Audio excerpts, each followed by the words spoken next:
This is Auto User Guide, where we help you understand your vehicle better. Today, we are covering all information related to major engine services for the Subaru Impreza 2024 to 2026 models. Service intervals. Engine oil needs to be changed every 7,500 to 10,000 miles, which comes out to around 12,000 to 16,000 kilometers. If you drive in tough conditions or put a lot of load on your engine, sticking to the lower end of that range is the better call. Engine coolant has a much longer life. The first replacement comes at around 140,000 miles. After that, it needs to be swapped out every 75,000 miles going forward. It keeps your engine temperature in check, so keeping it fresh is something you don't want to skip. Brake fluid should be replaced every 2 years, or somewhere between 30,000 to 45,000 miles, whichever one comes first. Over time, it absorbs moisture, and that slowly reduces how well your brakes respond.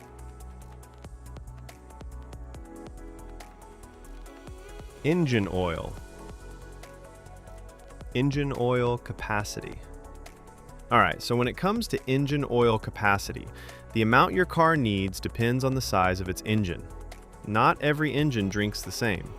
If your car runs a 2.0-liter four-cylinder boxer engine, the total oil capacity, including the filter, is 4.6 US quarts, which comes out to about 4.4 liters.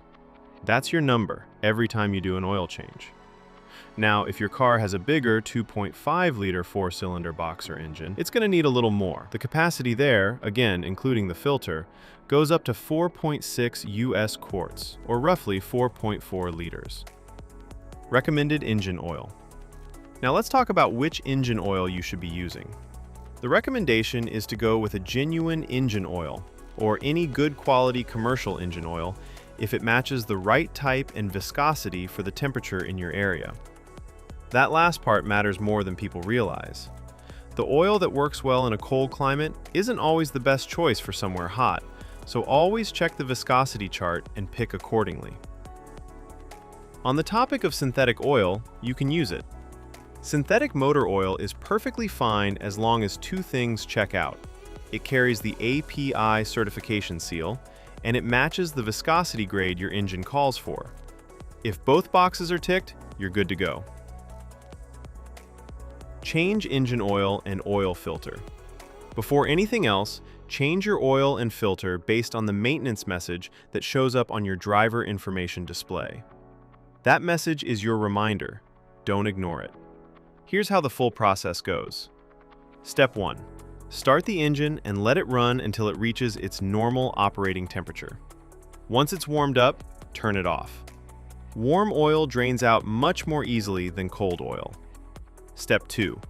Open the hood and take off the engine oil fill cap. This helps the oil drain smoothly by allowing air in. Step 3. Get under the car and locate the undercover. Remove the Phillips head screws and slotted head screws by turning them 90 degrees counterclockwise. Then pull the undercover off. Step 4. Find the drain bolt at the bottom of the engine. Remove it along with the washer and let the old oil drain completely into a container placed underneath. Step 5. Remove the oil filter and let any remaining oil inside it drain out as well. Set it aside for proper disposal. Step 6. Before putting on a new filter, check that the old filter gasket didn't stick to the engine's contact surface. This is a small but important check. A leftover gasket can cause an oil leak. Step 7.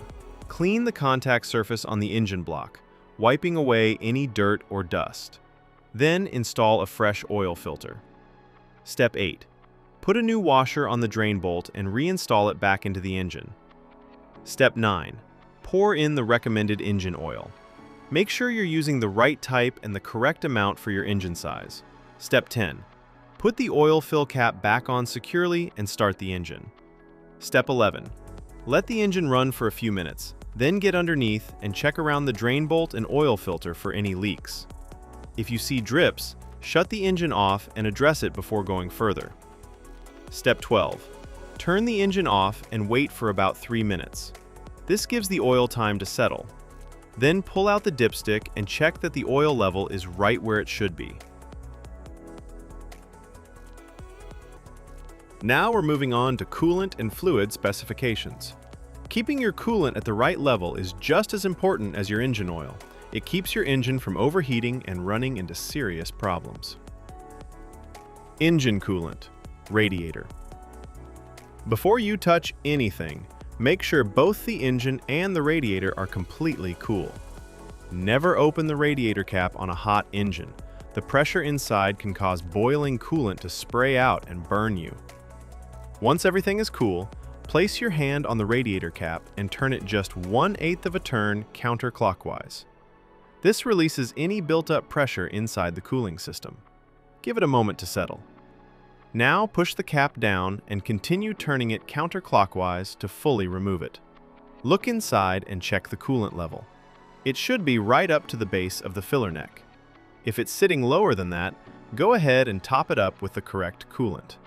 Once the level is good, place the radiator cap back on and tighten it fully. Make sure it's secure before you close the hood. Engine coolant, reserve tank.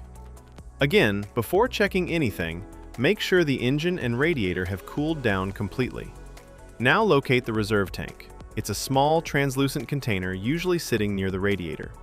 Look at the side of the tank and check where the coolant level sits. If it's below the minimum mark, add the specified coolant slowly until it reaches the maximum mark. Don't go above it. Once the level is good, take a moment to inspect the cooling system for any leaks. Look around the hoses, the radiator, and the reserve tank itself. If you notice any drips or wet spots, that's something that needs attention before you drive the car. Now, let's talk about replacement of brake fluid. Checking your brake fluid is straightforward. On the side of the brake fluid reserve tank, you'll notice two markings, a minimum and a maximum line. Your fluid level should always be sitting somewhere between those two marks. If the level is at or near the minimum mark, you need to top it up. Don't let it drop below that line. Low brake fluid can affect how your brakes respond, and that's not something you want to find out about while you're driving. At the same time, don't overfill it past the maximum mark either. Just keep it in between and you're in good shape. One thing worth mentioning for those driving a manual transmission model, your brake fluid reserve tank also takes care of the clutch fluid. It's the same tank serving both systems. So, as long as you're keeping the brake fluid level between the minimum and maximum marks like we just discussed, you don't need to check the clutch fluid separately. It's already covered. Tire rotation schedule. Tire rotation is one of those maintenance steps that people often overlook, but it makes a real difference in how long your tires last. Generally, you should be rotating your tires every 5,000 to 10,000 kilometers. If your vehicle manufacturer recommends a different interval, go with that instead. Tires without rotation marks. The diagram on screen shows the rotation pattern for tires without rotation marks. These are also called non-directional tires. Because they don't have a fixed direction of rotation, you have more flexibility in how you rotate them. In this pattern, the front left tire moves straight back to the rear left position, and the front right tire moves straight back to the rear right position. Then, at the next rotation interval, the rear tires cross over, the rear left moves to the front right, and the rear right moves to the front left. This cross-rotation method spreads the wear more evenly across all four tires, which helps them last longer overall. Tires with rotation marks. The diagram on screen now shows the pattern for tires with rotation marks, commonly known as directional tires. You'll notice an arrow on the sidewall of these tires, and that arrow tells you which direction the tire is meant to spin. It only works one way. Because of that, you can't cross these tires from one side of the vehicle to the other. The rotation here is simpler. Tires just swap between front and rear on the same side. The front left goes to the rear left comes up to the front left, and the exact same thing happens on the right side. It's a straightforward swap, just without the crossing over that you do with non-directional tires. Now let's talk about the fuel tank capacity. Your fuel tank holds a total of 16.6 US gallons, which is equal to 62 liters. Thanks for watching this video. I really hope it helped you understand things a little better. If you found it useful, give it a like. And if you haven't subscribed yet, hit that subscribe button so you don't miss the next one.